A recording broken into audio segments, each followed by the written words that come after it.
Hey everybody, welcome back to Scents of South Jersey with me, Kellen, for a fragrance review today.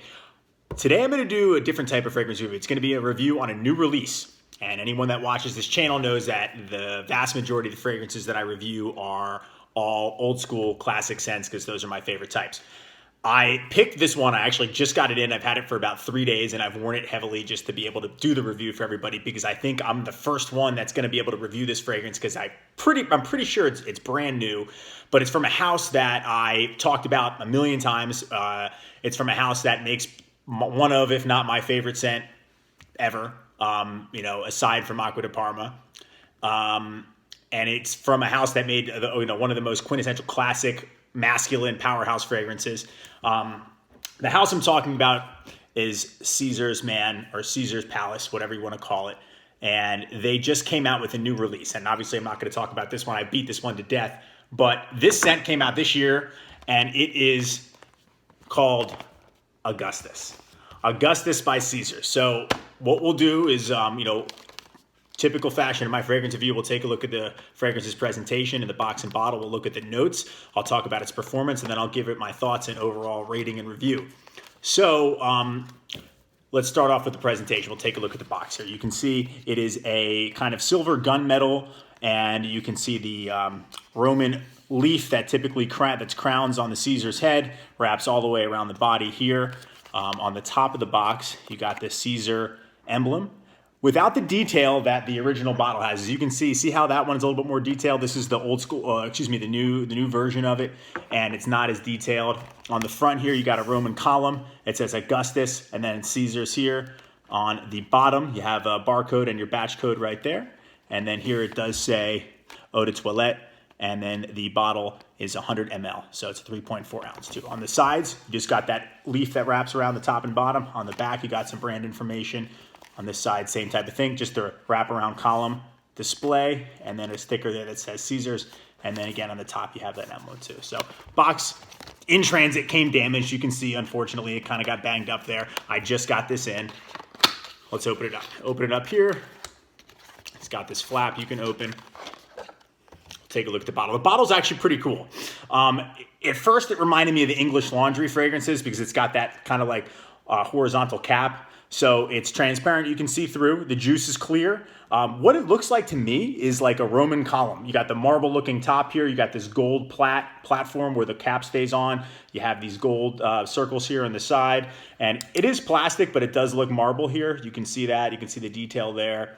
It's pretty cool. And on the bottom, you got like that Roman column. Great pattern there. And you can see the Caesar head emblem there as well too. And on the bottom, you do have a sticker that shows some brand information.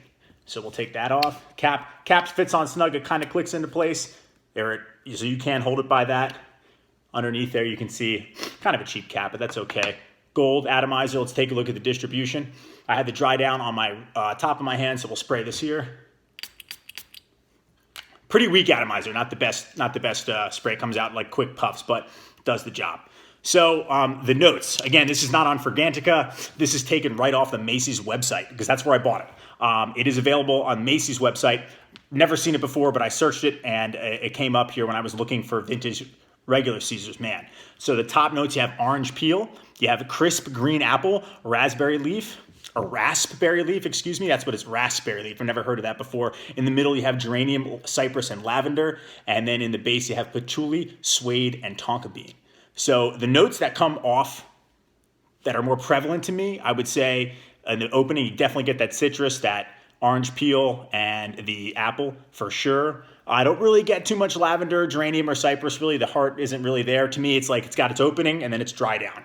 And the dry down, the tonka bean is there for sure when you smell that. It's a sweet tonka bean. So the performance on this is pretty good. I say I get about 6 to 7 hours max. It projects pretty well for the first 2 hours, I'd say. The sillage is decent. Nothing spectacular in terms of performance, but it's not bad. There's definitely fragrances that I have that last way shorter time span than this one does. So it's not terrible presentation. So the funny thing about this, not only is it a new release, and I typically don't review or even like new releases, but this is a citrus aquatic blue scent, and everybody knows how I feel about those. Initially, I was extremely disappointed with this scent. I was kind of like, oh man, this is not something I'm gonna wear. This isn't that interesting to me. But I tried to look at the positive because I blind bought it, obviously. There was no question I was sold on the presentation and the connection it had with this because it comes from the same brand. Obviously, this is made by the new owner company that owns the rights to Caesar's Man. It's not Da Vinci's, but it's a new scent. And I didn't know that they even made new scents. They actually have one for women too. It's called Livia. So the positives are this. It's fresh. It's extremely versatile. You could wear this anywhere you wanted. Right away, you get that instant orange citrus burst, and then it has like that aquatic wet water type of feel, and then it's sweet tonka. It's extremely crowd pleasing. No one's gonna get offended by it. You can wear it anywhere you want. Work, out, bar, nightclub, casual. If you wanna wear it formal, you could. It's extremely versatile, so that's a positive.